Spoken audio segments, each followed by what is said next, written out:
Ya, waduh, malah nangis ini Pak. Ya, nggak apa-apa, kita kan pengen ya namanya undang-undang gereja. Kalau nangis nggak bisa ngomong malah. Aduh, nggak Cuma apa-apa. saya punya kesalahan di nenek saya.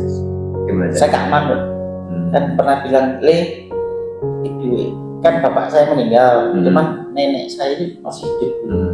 Iki duit lemah, itu jadi lemah. Maksudnya uang dari tanah, penjualan tanah itu harus dibelikan tanah lagi. Saya tuh nangis itu ketika bapak saya meninggal, nenek saya meninggal, kakek saya meninggal, sama dia.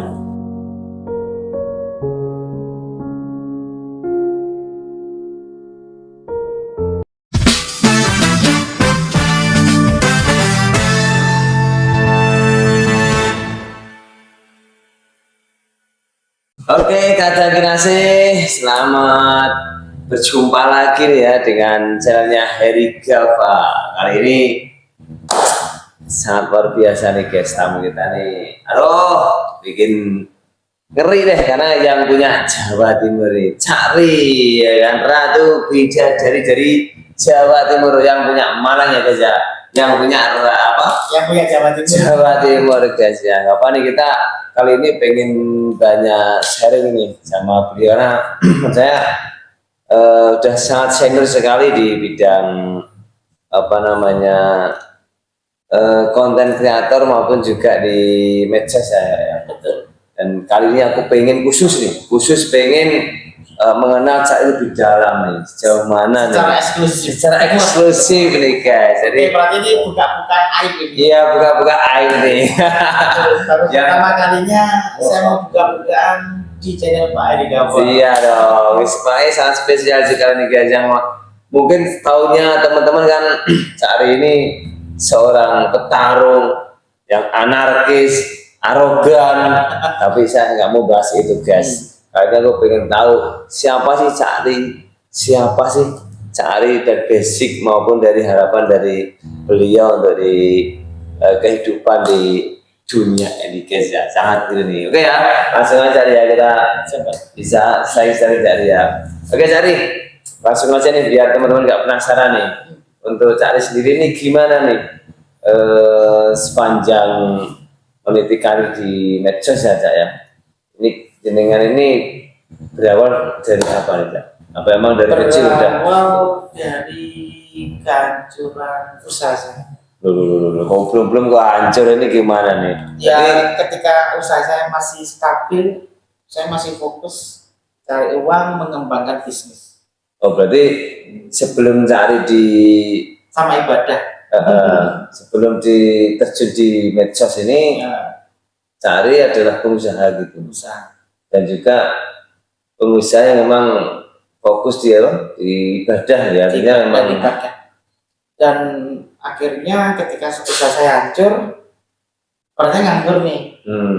Saya bermain sosial media, itu belum ada TikTok. Masih zamannya Facebook sama YouTube. Oh, berarti zaman Facebook, YouTube itu udah mulai aneh ya? Udah mulai. Ternyata YouTube saya itu monet. Monet terus dikirimin pin sama YouTube. Ya YouTube ya. Itu kan pengirimannya dari Singapura. Kalau YouTube udah monet itu kan ada pin, nomor pin. Betul. Ya UP ya. Dapat gaji ya gitu. Ternyata cari uang lewat medsos. Harus kita kerja, nggak harus kita jualan. Dari konten aja yang kita bisa menghasilkan uang gitu Pak. Oh, keren juga ternyata. Dari Kang Cakri nih, Kang Cakri yang punya Jawa Timur ini ternyata sangat luar biasa ya. Tapi Cakri, aku pengen tahu sebenarnya Cakri ini, ngobrol-ngobrol nih, serius nih Cakri ini. Aduh, apa ini? Kau penasaran? Tapi belum saya udah merinding. Oh, gak apa-apa. Jadi gimana Cakri?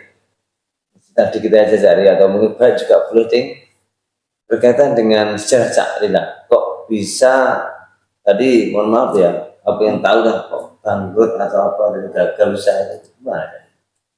Ya namanya kehidupan, kadang di atas kadang di bawah, ya hancur.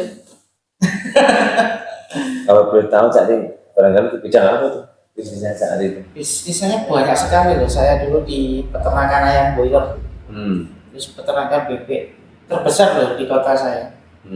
Terus saya produksi pakan, terus penetasan bebek juga, terus banyak lagi lah. Maksudnya bisnis-bisnis yang bukan pokok. Kalau ini bisnis pokok yang saya kerjakan tiap hari.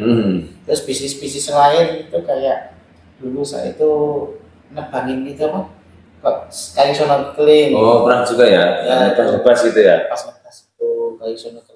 Berarti sebetulnya sepak terjang saat ini udah luar biasa ya di bidang bisnis juga ya? Iya, pokoknya sesuatu yang menghasilkan uang, karena saya punya uang nih. Jadi cari uang itu gampang. Gitu loh. Saya itu belajar dari teman saya di Kalimantan, tapi orang Jawa. Saya dulu kan pernah kerja di tambang batu bara. Terus saya kenal itu sama temen dari Jawa juga, itu security, Pak. Tapi dia tuh kaya banget, karena dia itu security tapi kaya banget ya? punya sampingan. Apa tuh ya? Dia sampingan apa? Dia pernah cerita tuh sampingan itu loh, apa? Plafon? Bukan. Sarang walet. Ya itu, terus dia jual beli motor. Banyak banget. Jadi loh, kok bisa punya sampingan? Banyak gitu. Ya. Dia itu kuncinya itu. Kalau kamu punya uang, cari uang itu gampang. Cari temennya uang itu gampang. Contoh nih, ada dijual motor. Ya. Katakan motor Honda Beat itu harganya 14 juta. Terus itu dijual 11 juta. Beli aja. Kita jual, kita untung. Oh, karena punya duit ya? Iya, karena punya duit. Atau semisal ada orang jual meja jati nih. Harga pasarannya itu 200 juta. Terus dijual 100 juta. Karena kita punya uang, kita beli, kita jual lagi. Jadi kuncinya, kalau kita punya uang, cari temennya uang itu gampang. Oh, Itu. wah, keren sih. Tapi logika nggak realistis nggak? Kalau kita punya uang, masuk akal. Karena artinya di saat kita sudah punya modal, begitu ada peluang kita bisa ambil peluang yang ada. Betul. Sehingga ada keuntungan didapat dari peluang yang dimaksud ya saya. Tapi ya kita harus spekulasi. Terus pertanyaannya gini Cak, kalau jenengan udah punya trik atau pemahaman seperti itu, kok bisa bangkrut? Karena faktor saya ngutangin orang, bukan saya punya hutang di bank atau di orang enggak. Saya ngutangin orang dan nilainya itu fantastis, puluhan juta, ratusan juta, dan bahkan sampai saya itu malu menagih. Oh, punya utang. Karena tiap bulan balik saya tagih nggak dibayar-bayar, jadi kan saya malu mau nagih. Itu Malah gitu ya, juga sendiri Cak ya. sungkan sendiri. Tapi sampai sekarang ada juga yang orangnya udah meninggal. Ibaratnya sudah tak lupakan. Banyak, nggak di satu orang, dua orang, tiga orang. Jadi dari kondisi seperti itu, cari sendiri gimana tuh Kak? Maksudnya dalam artian dari pihak keluarga atau gimana? Ya jelasnya konflik batin lah. Nah, konflik batin sama diri sendiri, sama keluarga, sama orang lain. Berarti konflik batin lah. Tapi dengan berjalannya waktu, saya berdamai dengan diri saya sendiri. Saya mengikhlaskan diri saya dan orang lain. Berarti urusan diri saya dan urusan sama orang lain. Akhirnya saya belajar ilmu ikhlas. Wis gitu loh. Tuh, ibaratnya saya mengubur luka. Jadi saya itu istilahnya berdamai dengan diri saya dengan orang lain. Belajar berdamai. Itu ilmu tingkat tinggi. Saya pikir kan banyak orang kan misalkan punya bisnis gagal sehingga terus frustasi dan sebagainya tuh. Kalau masalah frustasi, saya bukan frustasi lagi, bukan stres lagi. Depresi hampir gila.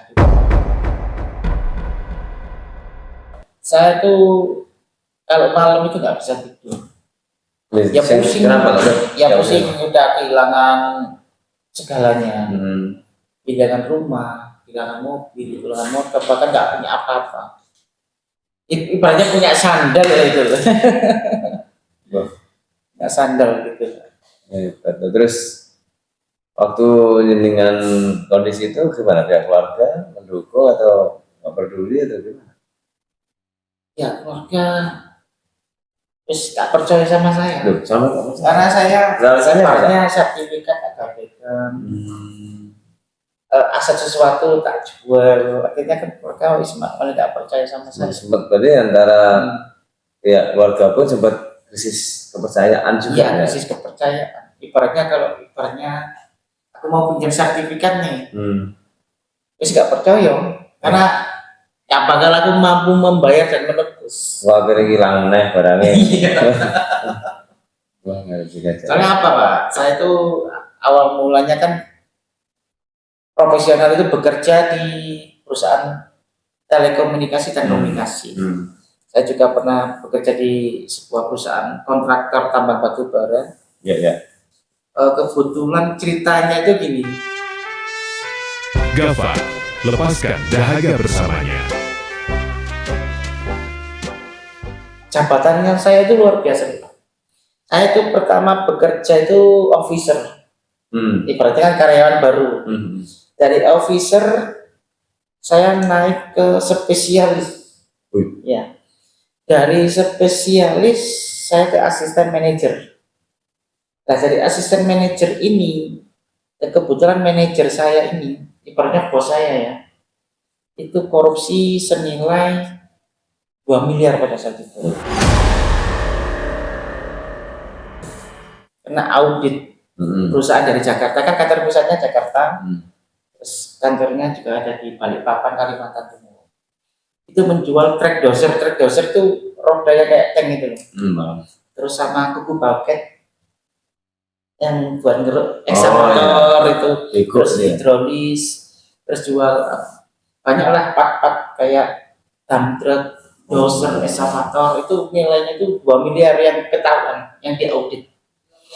Akhirnya kan ikat ini. Lah mau nggak mau ilmunya divisi ini cuma di saya.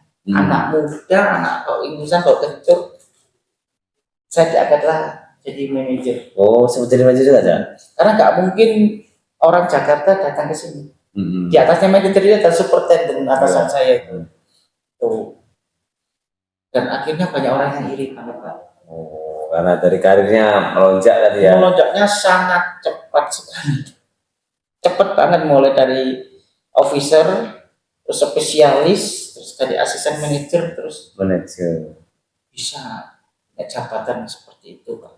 Cuman kepulangan saya resign dari perusahaan itu karena pacar. Saya punya pacar itu di Malang. Saya pacaran itu kurang lebihnya 4 tahun. Wow, lama juga. Tapi belum pernah saya sentuh sama sekali. Bro, kemana-mana ya? Cinta pertama, cuman nyium tok, ibaratnya belum tak perawanin lah. Biasanya kalau udah 4 tahun udah diperawanin, apalagi gripi ya Pak. Karena saya saking cintanya, saking sayangnya, eman-eman ya. tak eman-eman. Satu memang cantik dia, tak eman-eman, bahkan megang itu gak pernah saya. Iya, saking eman-eman. Karena cintanya tulus, bukan nafsu gitu loh Pak. Terus? Dia ternyata di Jawa itu menerima lamarannya orang. Saya ditelepon bapaknya, jangan ganggu anakku lagi. Aku sudah dilamar. Aduh. Wah, kaget aku, nangis aku. Tuh. Ya karena satu, saya udah cinta, duanya saya udah habis banyak Pak. Mulai dia daftar kuliah itu saya biayain, kan dia dari keluarga gak punya, cuman punya anak pinter, ingin kuliah, daftar kuliah, skripsi, modal cari, bahkan beli laptop dan lain-lain, itu saya yang biayain. Terus dapat, ibaratnya dapat kabar seperti itu, nangis saya. Saya tuh nangis itu ketika bapak saya meninggal, nenek saya meninggal, kakek saya meninggal, sama dia. Ya cuma empat dalam hidup saya, empat momen ya. Ternyata punya kisah cinta yang luar biasa juga, Cak Rene dari kegarangannya nih kan. Kan saya di Kalimantan pulang ke Jawa gara-gara cewek saya itu dikhianatin lah. Terus 3 bulan nganggur nggak kerja, saya kan udah kebiasaan dapat gaji gede Pak. Terus kalau kerja di Jawa, aduh gajinya di Jawa paling 2 juta 3 juta lah. Ya rata begitu. Ya. Kecil kalau di Jawa.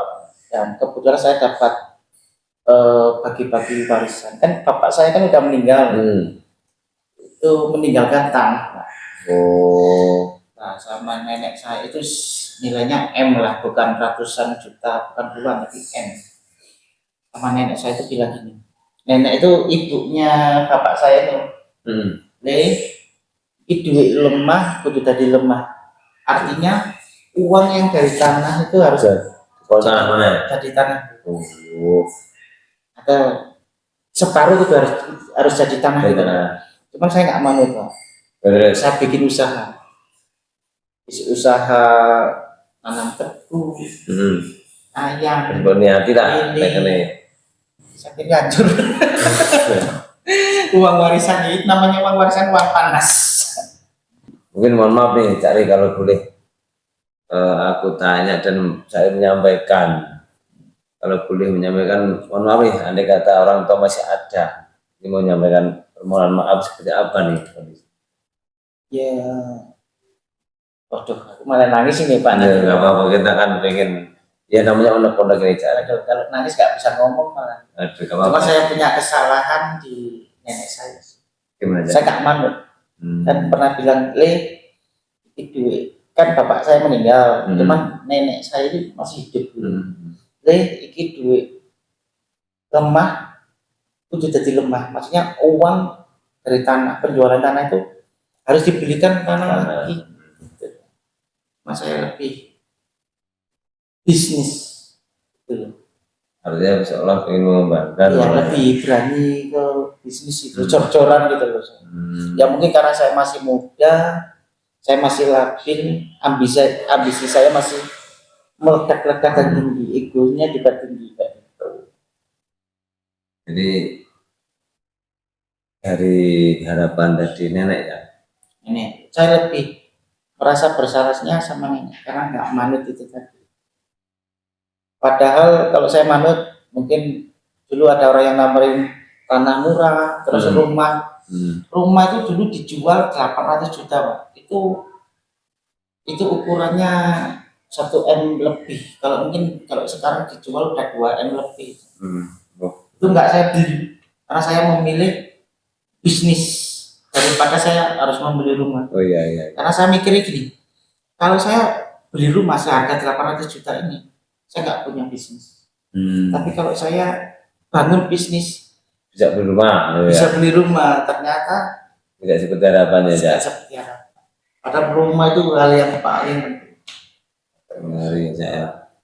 Jadi istilahnya rasa bersalah tetap ada ya Cak. Karena Rasa sudah punya bersalah. keseni dari punya apa namanya semacam kayak apa ya itu bukan apa ya Wejangan, Wejangan, isyarat, ya. nasihat. tapi tak belum sempat untuk merealisasikan tapi beliau udah nggak ada di Ya. sini. Terus trauma saya dulu, saya sempat trauma atau psikis saya kena ya. Circle saya itu kan dulu bos-bos, ibaratnya orang gede-gede. Pada saya kemana-mana itu kalau nggak bawa Fortuner, bawa Pajero. Nah, Teman-teman saya itu ya orang-orang entertain lah, orang pengusaha. Ketika saya hancur, rasa malu saya itu tinggi, gengsi saya itu tinggi banget gitu. Bahkan saya dulu bawa motor semisal semacam kayak Avanza, Xenia, Expander, Honda Jazz, ini mobil di mata saya itu mobil murah, mobil rental. Ecek. Bahkan saya malah nggak punya mobil, nggak punya motor, punya sandal jepit merek Swallow. Bahkan saya dulu punya teman saya yang punya Expander. Karena aku dulu itu bahwa Avanza itu malu karena itu mobil identiknya rental. Benar-benar. Di sekelas saya itu ya Fortuner, Pajero, Land Cruiser, Rubicon. Stop alkohol ya guys. Tapi Tuhan Berkehendak lain.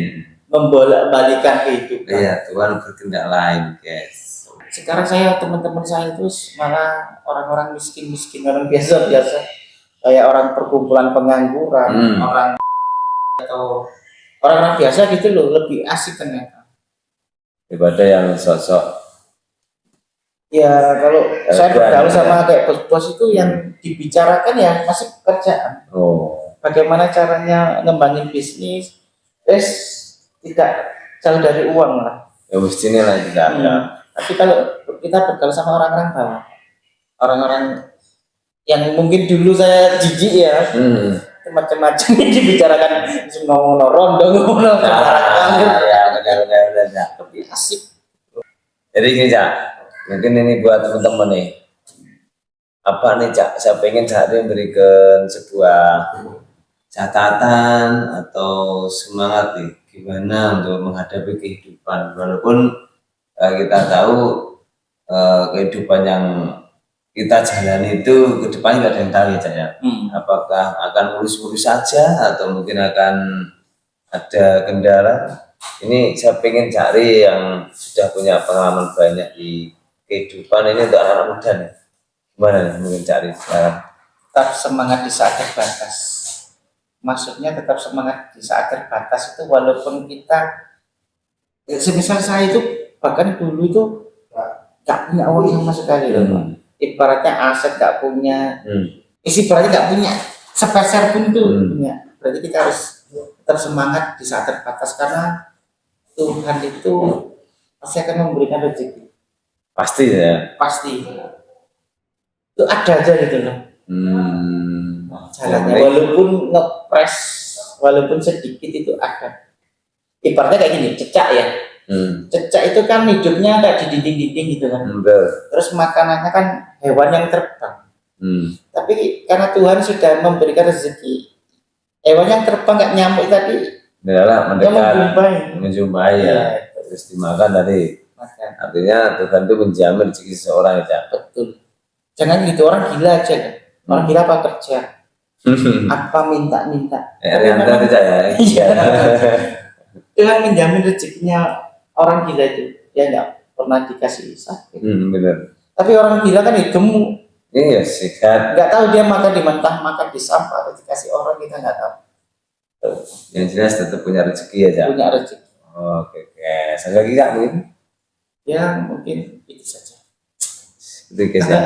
Jadi buat kata generasi di Blora nih dan sekitarnya dan di mana lu berada, ini loh di balik Cakri yang punya Jawa Timur. Ternyata banyak sekali pengalaman-pengalaman yang tentunya mungkin semua orang itu bisa ngalami ya, kemungkinan bisa ngalami. Bisa ngalami. Tapi yang anehnya gini,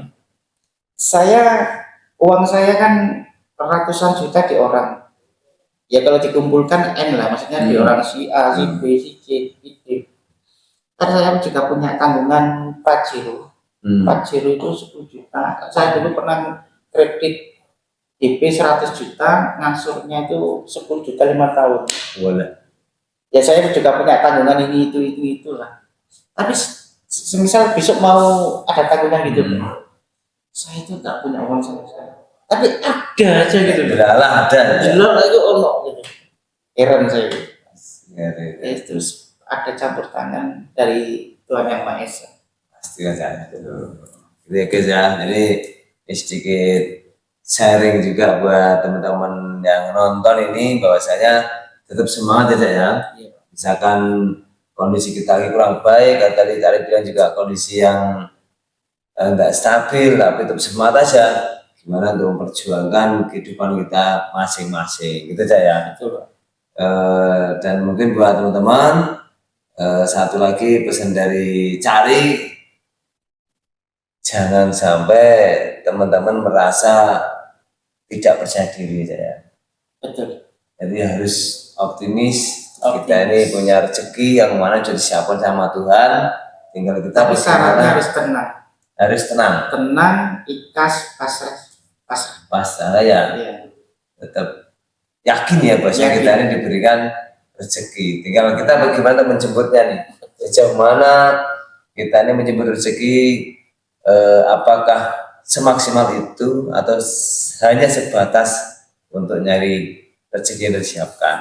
Ya. Siapa yang serius tentunya juga Tapi harus ada ikhtiarnya, bukan doa tok loh. Ibaratnya kita doa minta kaya ibaratnya ya fatah ya rojak yang artinya Allah maha pembuka pintu rezeki. Benar. Ya Allah minta kaya gak bakal uang jatuh, Iya sih. tapi tetap harus ikhtiar. Ada usaha yang real ya, Cak, ya. Ya semisal Walaupun tetap jatuh bangun juga. semisalnya ada orang sakit nih, ya Allah berikan aku kesembuhan penyakitku angkatlah, ya nggak bakalan sembuh kalau dia nggak ke dokter terus beli obat. Jadi harus ada ikhtiar. Ada usaha yang real ya, Cak, ya. Ya harus ada. Oke guys, terima kasih ya. Cak Ali udah hadir di Blora. Saya doakan nanti Cak Ali juga makin jaya, Cak Ali ya. Amin. Semoga Usahanya tahun 2006 ini jadi ada keajaiban. Amin, amin, amin. karena balungan itu balungan sugi. Mulai balungan sugi. Suatu saat walaupun jatuh Tetap kembali rezeki saya. tapi like, balungan kiri Pak ya. Ambil dewu. Walaupun dia Hubungan. kamu dan kamu dan jungkir balik dia nggak bisa sugi. Guys, ya. Moga-moga aja saya Itu ilmu titen ya, termasuk ilmu titen. Kayak berarti ada istilah ilat kiri di ilat sugi. Tetap itu real ya. Kalau ilat kiri Pak, makan hamburger itu nggak enak. Makan roti apa spaghetti atau pizza nggak enak. Aneh ya. Karena ilatnya kiri. Kiri ya. Sukanya makan bubur, Gitu ya. rengginang kayak gitu. Nah, jadi buat teman-teman terus semangat ya. Bismillah, moga kita semua bisa semuanya. Amin. Oke, Cari ya. Sahabat. Kita akhiri podcast di kali ini. Nanti moga-moga ada kesempatan untuk ngobrol-ngobrol lagi ya, Cak. Iya. Kali ini bisa menguat tabir nih.